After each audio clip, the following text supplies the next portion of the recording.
ওমর ইবনুল খাত্তাব রাদিয়াল্লাহু তাআলা আনহু নামাজের ফজরের সালাম ফিরিয়ে, এরকম ছোট মসজিদ না, মসজিদ নববী অনেক বড়, 100 বাই 100 হাত বাই 100 হাত।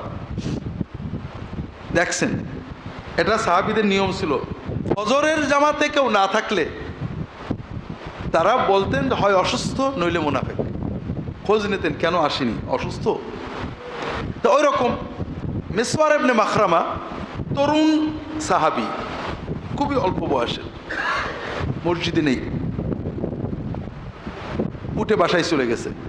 বাড়িতে ডাকছে, মিসওয়ারের আম্মা বলছেন যে মিসওয়ার তাহাজ্জুদ পড়তে পড়তে ক্লান্ত হয়ে ফজরের নামাজ নিজে পড়ে ঘুমায় পড়েছে। তখন ওমর রাদিয়াল্লাহু তাআলা বললেন যে ঘুম থেকে উঠলে বলবেন তাহাজ্জুদ পড়ার চেয়ে জামাতে ফজরের নামাজ পড়া অনেক গুরুত্বপূর্ণ।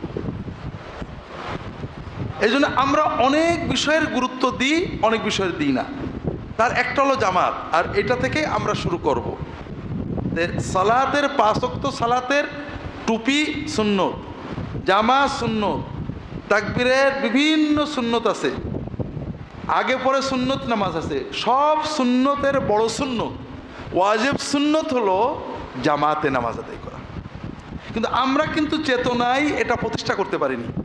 একজন মানুষ টুপি না দিয়ে নামাজ পড়লে আমরা বিরক্ত হই, একজন মানুষ সুন্নতে মুআক্কাদা আগে পরে না পড়লে আমরা প্রচণ্ড বিরক্ত হই। কিন্তু জামাতে নামাজ না পড়লে বিরক্ত হই, এরকম চেতনা আমাদের ভিতরে কিন্তু এখনো গড়ে ওঠে। আর আল্লাহ রাসূল সাল্লাল্লাহু আলাইহি ওয়াসাল্লাম ঠিক উল্টো, জামাতে না আসলে বাড়ি ঘরে আগুন ধরাই দিতে চেয়েছেন। মুনাফিক বলে নিশ্চিত করেছেন সাহাবায়ে কেরাম, অন্যান্যগুলো এইরকম না। এই জামাত নামাজের মূল জিনিস কেন? জামাত মানে কি? জি, জামাত মানে দল। হ্যাঁ, এই মানে দল থেকেই যত মানে গোলমাল শুরু হয়েছে। সেটা হলো জামা ইয়াজমাউ জামআন, জামাআতান, জামিআন, এগুলোর মানে হলো একত্রিত করা, এক জায়গায় করা, ঐক্যবদ্ধ হওয়া। জামাত মানে হলো ঐক্যবদ্ধ, ঐক্যবদ্ধতা, একত্রিত হওয়া, সবাই মিলে এক জায়গায় হওয়া। জামাত মানে দল না, দলবদ্ধতা না। দলবদ্ধতা অনেক সময় ঐক্যবদ্ধতার অর্থে ব্যবহার হয়। আমরা এই মসজিদে যারা আছি, আমরা সবাই মসজিদের জামাত, এটাকে বলা হবে জামাআতুল মসজিদ।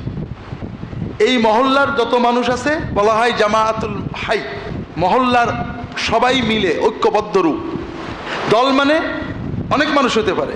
মনে করেন এখানে আমরা প্রায় 150 মানুষ আছি, এখান থেকে 50 জন বেরোই গেল, ওই কোনায় যেয়ে বসলো, ওরা একটা দল, কিন্তু জামাত না। এটা গ্রুপ, একটা হিজব, একটা ফিরকা, কিন্তু জামাত না। জামাত হলো সম্মিলিত মজমুঈ রূপ, যেটাকে বলা হয়, সেটা হলো জামাত।